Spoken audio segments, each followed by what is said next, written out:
Super star 'Krishna', 'Chiranjeevi' పోటీ పడింది 1985లో.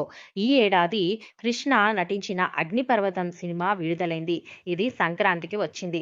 భారీ విజయాన్ని సొంతం చేసుకుంది. అప్పుడు 'కృష్ణ' స్టార్డమ్ పీక్స్‌లో ఉండేది. ఆయన మాస్, యాక్షన్ సినిమాలతో బాక్సాఫీస్‌ని షేక్ చేస్తున్నారు. అలాంటి సమయంలో వచ్చిన చిత్రమే 'అగ్నిపర్వతం'. సంక్రాంతికి జనవరి 11న విడుదలైన ఈ మూవీ సంచలన విజయం సాధించింది. బాక్సాఫీస్ వద్ద కలెక్షన్ల ఊచకోత కోసింది. ఇదే ఏడాది చిరంజీవి నటించిన 'చట్టంతో పోరాటం' విడుదలైంది. 'కృష్ణ' మూవీ రిలీజ్ అయిన రోజే జనవరి 11నే ఈ చిత్రం కూడా రిలీజ్ అయింది. అప్పటికే 'ఖైదీతో' స్టార్డమ్ అందుకున్న చిరంజీవి ఆ తర్వాత వరుసగా సక్సెస్‌లు సాధించి జోరు మీదున్నారు. ఎన్టీఆర్ రాజకీయాల్లోకి వెళ్లడంతో ఆ లోటుని చిరంజీవి భర్తీ చేస్తారని అంతా భావిస్తూ ఉన్నవారు.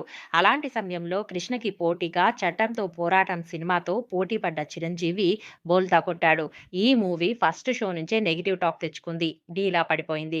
సంక్రాంతి బరిలో 'కృష్ణ' ముందు 'చిరు' పోరాటం ఫలించలేకపోయింది. 'చట్టంతో పోరాటం' చిరంజీవికి 75వ సినిమా కావడం విశేషం. దీంతో ఎంతో ప్రతిష్టాత్మకంగా తీసుకున్నారు. యాక్షన్ ప్రధానంగానే వచ్చిన ఈ మూవీకి బాపయ్య దర్శకత్వం వహించారు. దేవి వరప్రసాద్ నిర్మించారు.